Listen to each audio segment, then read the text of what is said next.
Es Ok. la división de la runa, ¿no? Ujú. Entramos en 3, 2, ahora. Y bueno, al hablar de la división del Futhark para su estudio y su práctica, ¿cómo es esta división? ¿Se hace una división aleatoria, indiscriminada, o cómo es como manejas tú esta división dentro del Futhark para estudiarlo, para meditar, para hacer este trabajo espiritual? ¿Cómo lo manejas? Bueno, cuando uno se mete de lleno a estudiar las runas, se nos enseña que existen 3 grupos de runas. Cada grupo tiene sus características. Estamos hablando de 8 runas en cada grupo.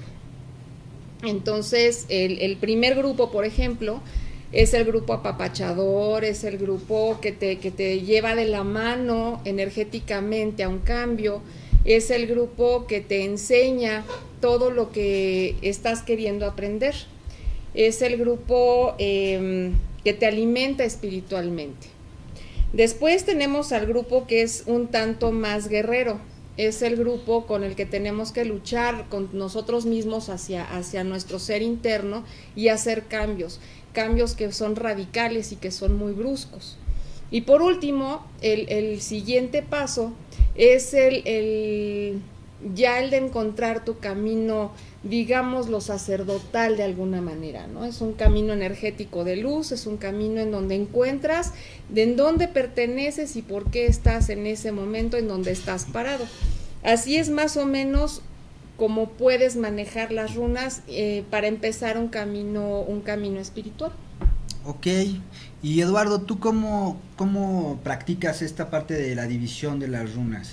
Pues sí, precisamente como ya nos comentaba aquí nuestra amiga, nos dice que son 3 grupos de runas o familias llamadas Aetirs, y precisamente el primer grupo de 8 runas nos habla acerca de lo que son las necesidades básicas. El segundo grupo nos habla acerca de lo que son las pruebas en la vida y sobreponerse a esas pruebas o pasarlas. Y la tercera familia o Aetir nos va a hablar acerca de el camino hacia la iluminación. Entonces, ¿cómo funcionan en mi vida? Pues precisamente trabajando en cada una de ellas, en las necesidades básicas. Por ejemplo, si hablamos de Fehu o Fiu, es la primera runa y nos habla acerca de cuestiones económicas y del poder hacer o tener. Y entonces ahí es donde, para trabajar con esta runa, pues hacemos meditación y todo para poder obtener la posibilidad o echar a andar la parte de poder hacer, ser, hacer y tener. Ok, eso se me hace súper interesante, Eduardo, que me menciones a Fehu, o Fiu, en esta parte de, porque lo podemos relacionar a esta runa, a este primer Aetir, con la parte de las primeras necesidades energéticas de nosotros como seres humanos. Y podría ser que podría coincidir con este centro energético raíz o básico, ¿no? Porque sí, es de donde nosotros tomamos esta parte de hacernos de las primeras necesidades para sobrevivir. Así es, de alguna manera sí. Sin embargo, bueno, si vamos a la segunda runa, que es Urus, por ejemplo, que aquí en una carta está representada por este toro, que es un toro ancestral. Digamos que también ahí aparece como, digamos, el chakra raíz o la energía de lo que llamamos también en runa, en magia Vidkar o sanación Vidkar, los Hebels, ¿no? Pero digamos que esto también tiene que ver porque habla acerca de la energía sexual. Energía sexual tal cual, no habla de amor, no habla de cariño, de aprecio, habla de sexo. Y también tiene que ver con esta parte, o sea, no está en el corazón, está en el chakra raíz, que es precisamente el de la sexualidad. Entonces sí están como ligados. Ok, entonces podemos decir que varias runas podemos ubicarlas en centros grupos energéticos de una forma importante para poder trabajarlo. Así es. Ok. Y bueno, me gustaría también que mencionaran, Denise, que nos mencionaras tú, ¿qué es lo que haces más? ¿Practicas magia? ¿Haces la parte de mancia? ¿O cuál es la distinción de estas dos? ¿Cómo es que tú lo vives día a día en tu vida? Bueno, se comienza con la mancia. Tiene uno que hacer una tirada de runas en específico para saber qué necesidades o qué es lo que debo de cambiar en ese momento. Las runas no te van a decir, bueno, si haces esto te va a pasar aquello, si haces por allá te va a pasar esto más. Ellas te dicen qué es lo que tienes que cambiar. Las preguntas son más concretas, son ¿qué debo hacer, por ejemplo, para obtener un aumento de sueldo? Entonces, al tirar las runas, ellas te van a decir, bueno, tienes que modificar tu actitud, tienes que crear o romper lazos con personas que te están haciendo daño, que te están estorbando. No sé, tienes que hacer esto y el otro, y tú lo tienes que manejar. En ese momento empiezas a manejar las runas que te están dando esas indicaciones. ¿Cómo las manejas? Puede ser a través de una vela, grabando tu vela, entrando en esa meditación con tu vela, imaginando, por ejemplo, con las cartas que nos enseñaba Eduardo, o teniendo tu propia imagen de esa runa y haciendo esta meditación profunda para poder entrar en tu subconsciente. Esa es una parte. Otra parte es, por ejemplo, si tengo una situación de salud o encuentro que alguien que me esté consultando tiene una situación de salud, puedes mantralizar, que se llama Galdr, pero es mantralizar estas runas para que el agua, por ejemplo, que te tomes en las mañanas tenga cierta vibración y esto te ayude de alguna manera a crear una vibración de salud en ti mismo.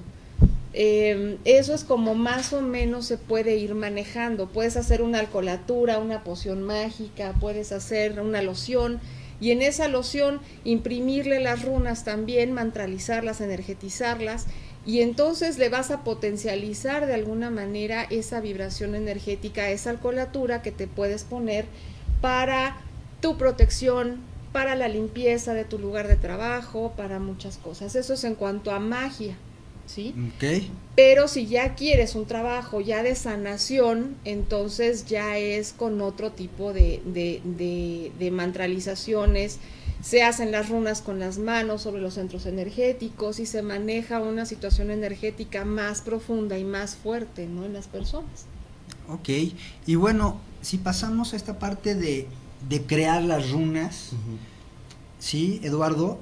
¿Cómo es que tú creas las runas? ¿Qué es lo que tú sugieres para crear tus propias runas o si las compro? Para ti, ¿qué es lo más poderoso en ese sentido? Bueno, prácticamente lo ideal es que sean naturales, lo ideal es que sean naturales y que se lo realice uno mismo desde conseguir lo que es la rama de donde se van a cortar, pueden ser de madera, de metal, de muchos materiales. Dependiendo del material que se haga es la duración que tiene, obviamente, tanto el material como la energía de la runa plasmada allí.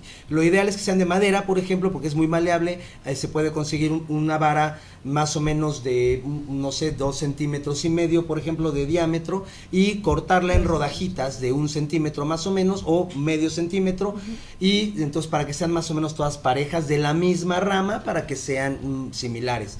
Y en base a eso ya se puede hacer, se lijan, se trabajan para dejarlas lisas y luego se graban, ya sea con pirógrafo o con algún aparato que sea como taladro, por así decirlo, o que le llaman que es un motorcito, ¿no? Con un motor se graban y luego se entintan. Hace un momento comentabas acerca de que se hacía una mantralización o de que se mencionaban por medio de lo que es la energía verbal. Pero bueno, prácticamente la magia rúnica tiene varios aspectos que se deben de cumplir. Uno de ellos es saberla trazar, saberla grabar, saberla entintar, saberla mencionar o cantar y